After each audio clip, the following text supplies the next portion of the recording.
Hello viewers,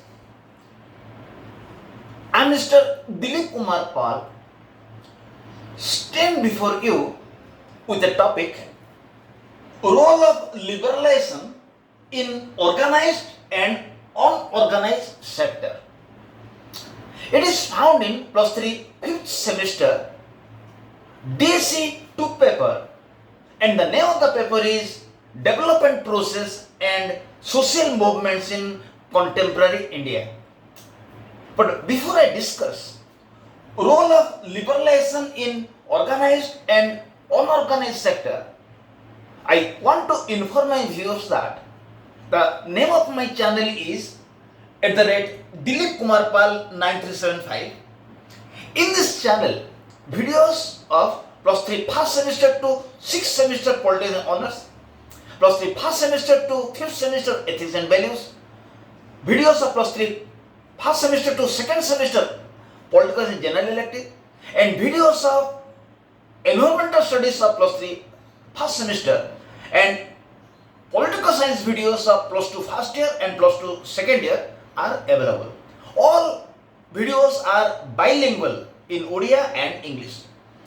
Any video you want, just write my name Dilip Kumar Pal and the name of the topic, you will get videos if it is available in my channel. Let us start. Role of liberalization in organized and unorganized sector. Indian economy was liberalized in the year 1991 to attain expansion in the role of private organization, greater foreign investment, abolition of restriction in export and import, and free market system. It has following impacts in organized and unorganized sectors of India. Liberalization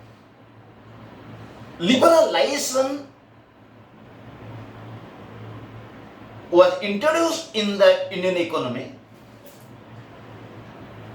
for quicker development of the country. As liberalization was introduced in the country, on the basis of liberalization, greater role was given to private sectors, abolition of restriction in import and export, free market system, and greater foreign investment were encouraged. So, in India, liberalization process was introduced in 1991. On the basis of that, greater role was given to private sectors in the Indian economy. Restrictions in import and export were abolished. Foreign investment was encouraged, and market and free market system was introduced. So, as liberalization was introduced in the Indian economy, it has following impacts on organized and inorganized sector. So, before we discuss what impacts liberalization has on organized and unorganized sector, we must be clear about the meaning of organized sector and the unorganized sector. What is an organized sector and what is an unorganized sector? Meaning of organized sector. Organized or formal sector refers to licensed organization are registered with the government and follow its guidelines and regulations. Organized sectors are those sectors which are registered in the government, which have got license from the government, and which follow rules and regulations of the government. It includes manufacturing business who produce goods that are then sold to other business or consumers. It includes manufacturing business. Manufacturing business includes who produce goods that are then sold to other business or consumers. Service business provides service such as healthcare, or transportation. It includes also service business. Then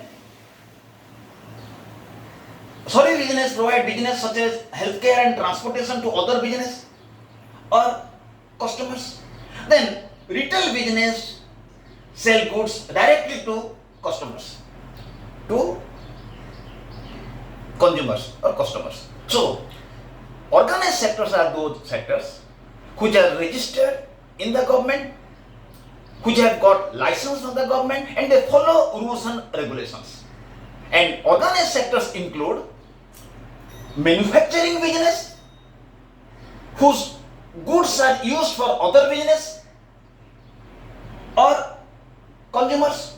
It includes a service business, which provides service such as healthcare and transportation to other business or custom.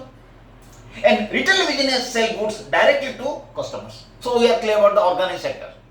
Now discuss meaning of unorganized sector. Unorganized sector or own account enterprise refers to all unlicensed, unregistered, self-employed organizations include farmers, handloom workers, rural traders, etc.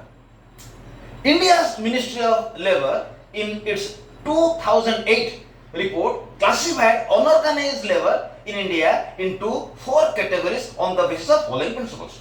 So unorganized sectors are those which are not registered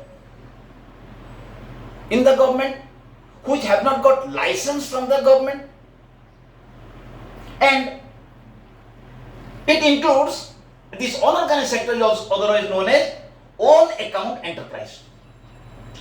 It includes self-employed organizations. So unorganized sectors are unlicensed, unregistered organizations. It is otherwise known as own account enterprise.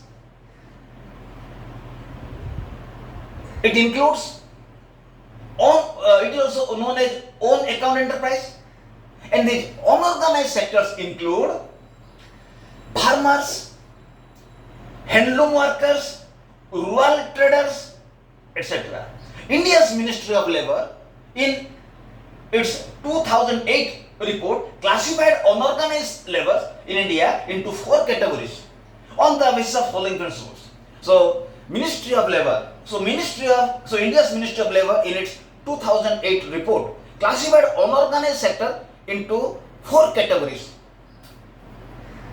It classified unorganized sectors into 4 categories on the basis of 4 principles. Number 1, on the basis of occupation. It includes small and marginal farmers on the basis of occupation. On the basis of occupation, it has made a category of unorganized sector. So on the basis of occupation, it includes small and marginal workers, small and marginal farmers, landless agricultural laborers, fishermen, sharecroppers, means those who are making farming by share. By cultivation, they will get half, and rest half they will give their owner. Weavers, workers in sawmills, leather workers, workers in stone quarries, oil mills. So, in the category of, on the basis of occupation, in the category of occupation, it includes all these workers. Number 2, nature of employment. In the nature of employment, it includes laborers in the unorganized sector. It includes attached agricultural laborers, those who are attached with the agriculture, bonded laborers, migrant workers, contract and casual laborers. These are included in the nature of employment. Number 3, specially distressed category. In the specially distressed category, which laborers are included? It includes toddy tappers, those who are getting fruits by climbing trees. It includes toddy tappers, scavengers, carrier of headloads, loaders, unloaders, drivers of animal driven vehicle, etc. And the last category is the service category. It includes service workers, those who are giving service, such as barbers, midwives, means women, those who are helping women at the time of delivery, domestic workers, hand cart operators, vegetable and fruit vendors, newspaper vendors, unorganized retailers, and pavement vendors. So, Ministry of Labour of India in its 2008 report categorized unorganized sectors into 4 categories. So, we are clear about the meaning of organized sector, we are clear about the meaning of unorganized sectors. Now discuss role of liberalization in organized and unorganized sector. With the introduction of liberalization, what impact it has on the organized and unorganized sector? Number 1, prevalence of bipartite industrial relations. With the introduction of liberalization, bipartite industrial relations were introduced. Before liberalization, there were mainly public sectors. So, industrial disputes were solved by tripartite bodies in which government employees and employers were solving disputes and reaching out to the best for the industry. Prior to liberalization, there were mainly government organizations. So, industrial disputes were solved by tripartite industrial relations. Industrial disputes were solved by 3 bodies. One is government, other one is the employees, other one is the employers. But with the arrival of liberalization, private sectors are found in every sectors. So, bipartite industrial relations take place where industrial disputes are solved by trade unions and management. Government is not included. With the introduction of liberalization, private sectors are found. So, industrial disputes were solved by bipartite industrial relations. Means industrial disputes are solved by 2 bodies. One is the trade union, other one is the management. Government is not included. This is the first impact of liberalization on organized and unorganized sector. Number 2, second impact of liberalization is generation of employment. Due to liberalization, there was delicensing. There was delicensing. Due to liberalization, there was delicensing, deregulation, and no restriction in foreign investment. Due to liberalization, there was delicensing, means without having license, a capitalist can start an industry. A capitalist can establish an industry. For industry, there is no need of license, and there is deregulation. Every capitalist can establish industry in any sector. Government will not regulate. Then there is no restriction on foreign investment. It leads to increase in industries in organized and unorganized sectors. It leads to generation of employment. Due to liberalization, factories were established, number of factories were increased because there was delicensing and deregulation. So, as factories were increased, automatically it generates more employment. Number 3, feminization of workforce. Prior to liberalization, there was gender disparity in India where less women were allowed to enter into the labor force. Prior to liberalization, there was gender disparity. It means a less number of females were allowed to enter into labor market. But with the origination of liberalization, gender disparity has been reduced to a large extent. With the origination of liberalization, gender disparity was not found. Gender disparity was reduced.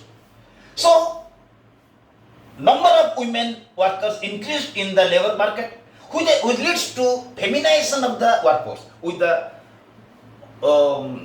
With the origination of liberalization, more and more women entered into the labor market because gender disparity was not found. Gender parity was found. So, like men, women also entered into the labor market. So, there was feminization of workforce. Number 4, increase in skilled workers. With the liberalization, there is increase in number of skilled workers. How? Due to liberalization, capitalists of abroad established their factories, and to have their link, computer skills are used.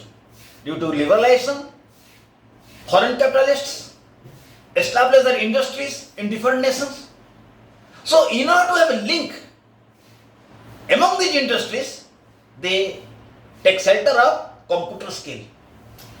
So, more and more students acquire computer skills for employment. So, in order to get employment, more and more persons acquire computer skills for getting employment.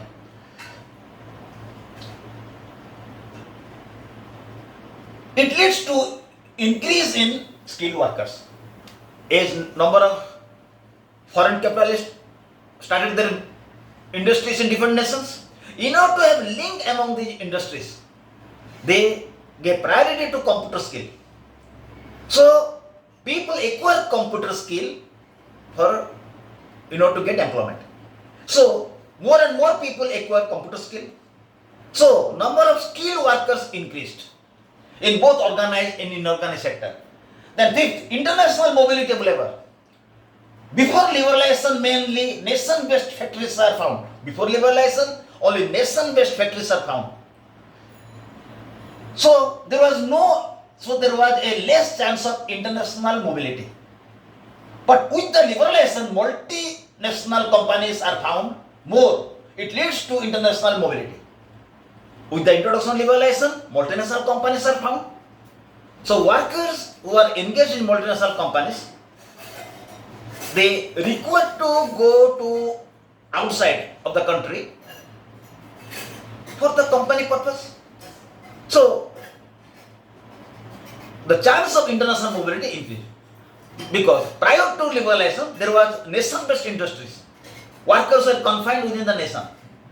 But with the origination of liberalization, multinational companies are established who have their headquarters in different nations.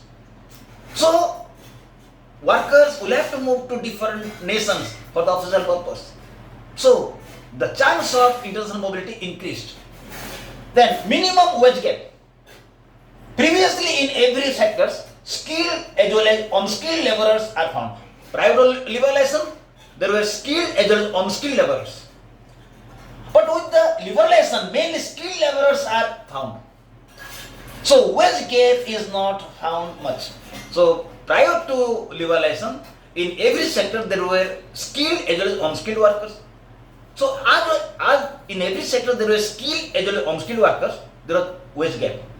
But with the origination of liberalization, more and more skilled workers are found in organized and inorganized sectors. So as skilled workers are found, they have same qualifications.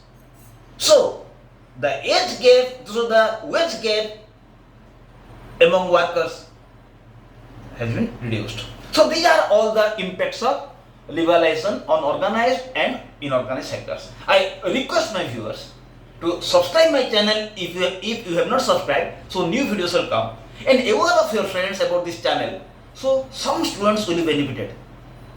By giving help to anybody, you will not have any loss. It will be help to human beings. Thank you. Have a good day.